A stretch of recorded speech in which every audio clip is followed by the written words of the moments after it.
तुम्हाला पण असं कोणी म्हटलं आहे का? नक्की सांगा. काय ते मी तुम्हाला समोर सांगते.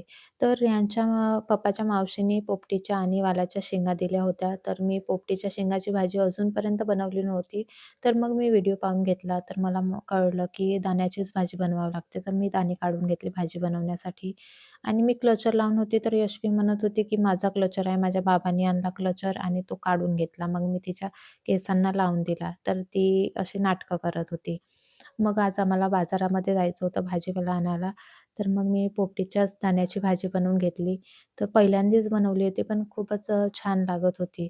तर आम्ही बाजारामध्ये गेलो, तर तिथे मला माझी मैत्रीण मिळाली होती. तर ती म्हणत होती, "तू किती बारीक झाली आहे." तर मी म्हटलं, "हो." आणि ती थोडीशी हेल्दी आहे. तर ती म्हणत होती, की "माझ्या शरीरावरचं थोडंसं मांस घेऊन घे." तर अशी म्हणत होती. तुम्हाला पण असे कोणी म्हणतात का? नक्की कमेंट करून सांगा. तर मी म्हटलं, "तसं झालं असतं तर किती छान झालं असतं. जे बारीक आहेत त्यांना लठ्ठ व्हायचं आहे आणि जे लठ्ठ आहेत त्यांना बारीक व्हायचं आहे."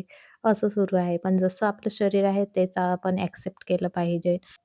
तर बाजारातून भाजीपाला आणला तर यशवीनेच पूर्ण पिशवी खाली करून टाकली. नंतर मग ती म्हणत होती, की मीच भरतो. मग तिने भरला आणि मी पण भरला. नंतर आम्ही शेंगाचे दाणे काढत बसलो. आजच्यासाठी एवढंच. बाय.